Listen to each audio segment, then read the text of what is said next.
los tambores, anuncia la alegría de un nuevo episodio de la Escuela Dominical de Niños. Refresquen sus memorias, porque hoy continuamos con el mismo personaje bíblico. En el capítulo de hoy, Elías huye a Oreb.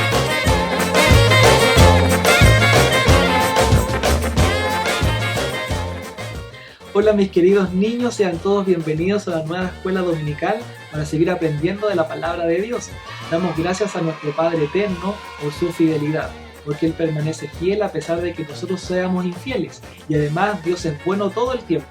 Ahora vamos a ir de lleno a la palabra de Dios que se encuentra en Primera de Reyes, en el capítulo 19, desde el versículo 1 hasta el versículo 18. Y estos versículos vienen a continuación de un hecho muy importante que ocurrió en el Monte Carmelo, en donde el profeta Elías se enfrentó a 850 profetas que pertenecían al reino del rey Acab y Jezabel, los cuales eran idólatras y adoraban al dios Baal. Entonces Elías ora a Dios y por intermedio de un holocausto que le presentó a Jehová, hizo que descendiera fuego del cielo y consumiera el holocausto. Entonces aquí quedó en evidencia quién era el Dios verdadero, que era Jehová de Israel. Y luego de eso, de manifestar ese gran poder nuestro Señor, Elías mata a los 850 profetas con espada. Y es así como luego viene lo que vamos a hablar el día de hoy.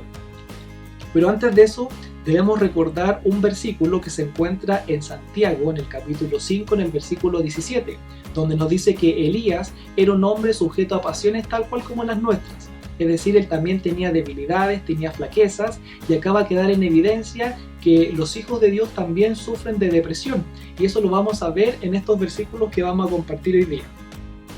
Vamos a leer el versículo 3 y 4 del capítulo 19. Viendo pues el peligro, se levantó y se fue para salvar su vida, y vino a Berseba, que está en Judá, y dejó allí a su criado. Y él se fue por el desierto un día de camino, y vino y se sentó debajo de un enebro, y deseando morirse dijo: Basta ya, oh Jehová, quítame la vida, pues no soy yo mejor que mis padres.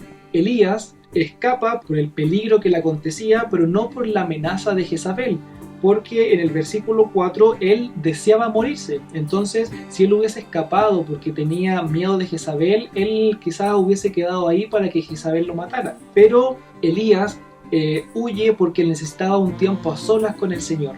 Y es así como en el versículo 4 se nos dice que él va de camino un día por el desierto para estar a solas con el Maestro.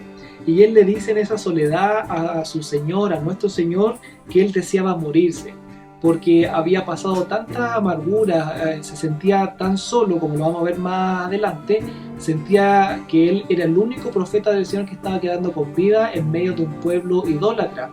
A pesar de que él había visto muchos milagros y prodigios, él también sucumbió ante la duda y la adversidad interna, porque su espíritu se estaba acongojando. Sus emociones estaban claudicando a través de tanta maldad y tanta idolatría que le estaba viendo alrededor.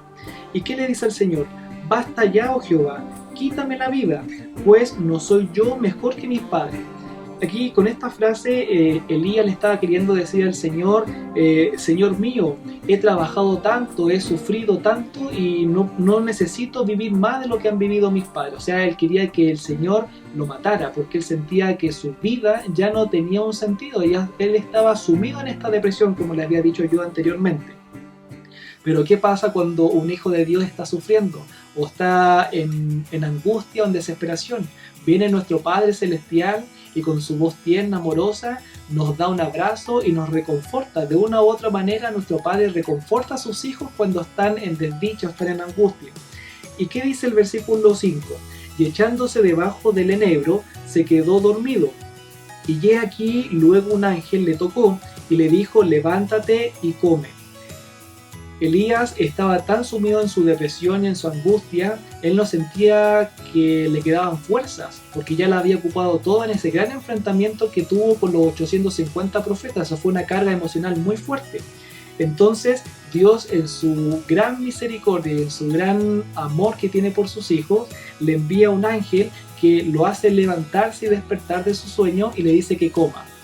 Y es así como Elías encuentra en su cabecera un pan cocido en cenizas y un poco de agua. Come Elías y bebe y vuelve a quedarse dormido. En el versículo siguiente vuelve el ángel de Jehová a presentarse ante Elías y le dice: levántate y come. Y es así como nuevamente Elías come pan y bebe agua porque le quedaba un gran camino por recorrer. Y en el versículo 7 dice lo siguiente: y volviendo el ángel de Jehová la segunda vez lo tocó diciendo: levántate y come, porque largo camino te resta. Se levantó pues y comió y bebió, y fortalecido con aquella comida caminó 40 días y 40 noches hasta Horeb, el monte de Dios. Este versículo es muy similar a lo que le ocurrió a Moisés y a todo el pueblo de Israel cuando estuvieron 40 años vagando por el desierto, en donde nuestro Dios alimentó al pueblo de Israel con el maná del cielo. Y es lo mismo que ocurrió en estos versículos. Elías estaba tan sumido en su depresión y en su angustia que no le quedaban fuerzas. Pero siempre viene el socorro de nuestro Padre Celestial, que nos entrega ese alimento espiritual para nuestra vida, que nos hace estar llenos y cabales, estar fortalecidos y recargar nuestras baterías, recargar nuestras pilas para estar llenos de su presencia y tener fuerza de seguir caminando. ¿Y qué le dice nuestro Señor? Fortalecido con aquella comida, caminó 40 días y 40 noches hasta Horeb, el monte de Dios. O sea, estaba tan lleno con la presencia del Señor y el alimento espiritual y material que le estaba dando, que era un alimento sustancioso, era un alimento nutritivo para su ser, que él tuvo fuerza de seguir caminando y llegar hasta Horeb. Cuando llegó a Horeb, se metió en una cueva y pasó allí la noche. Y Dios le dice: ¿qué haces aquí, Elías?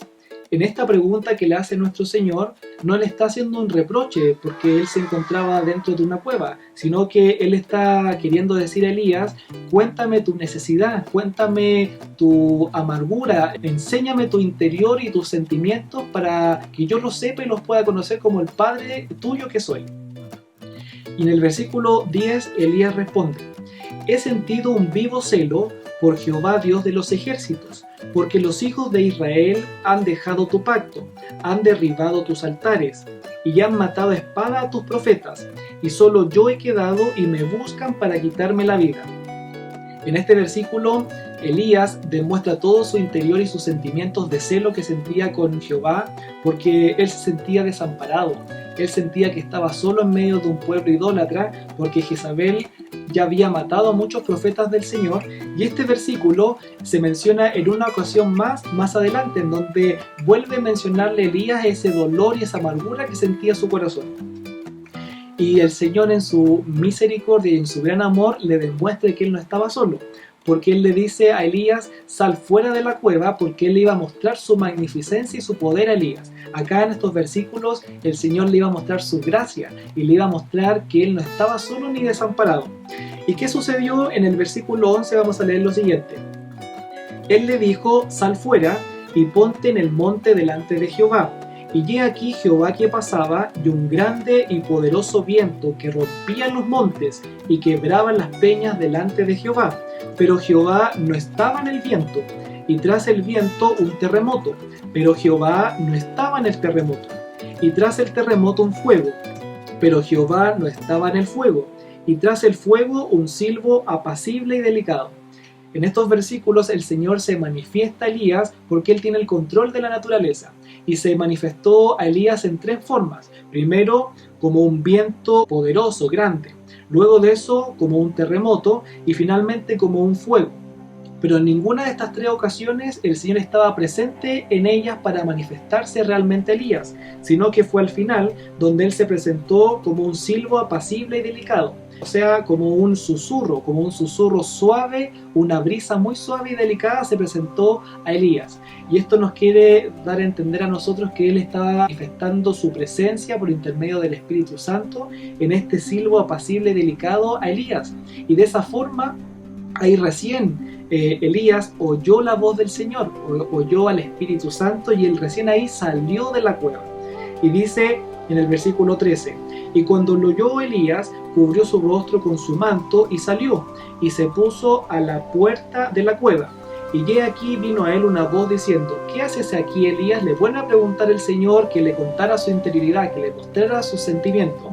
Y responde Elías de la misma forma que en el versículos anteriores, donde él decía que sentía un vivo celo, que él sentía que Dios tenía que hacer algo para transformar a esos profetas idólatras y hacer cambiar esta desdicha que él sentía en su corazón.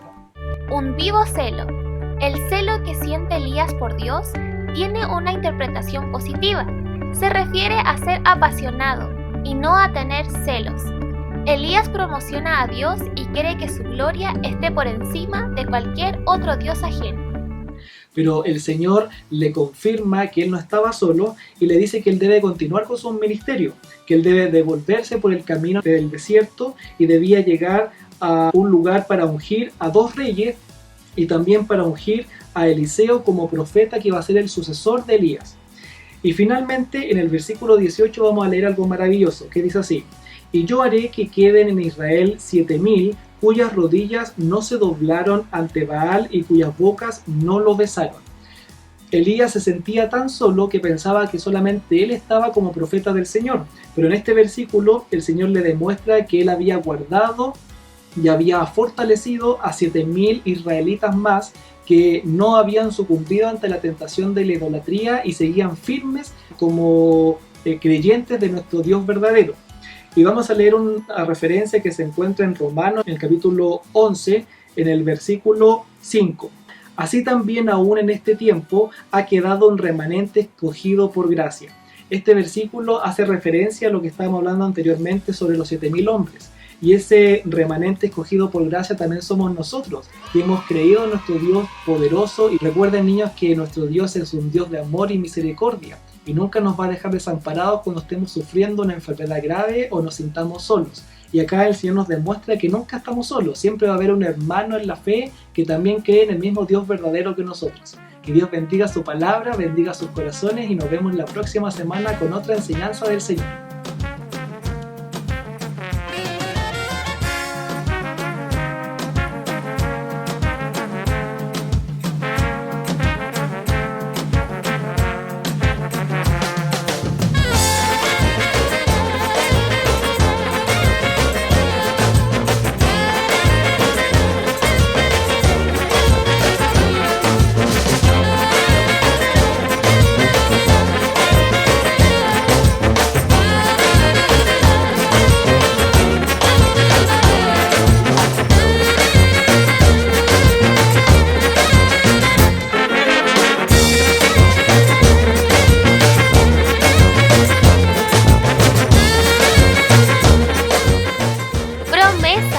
Pero la salvación de los justos es de Jehová, y Él es su fortaleza en el tiempo de la angustia. Salmos 37:39.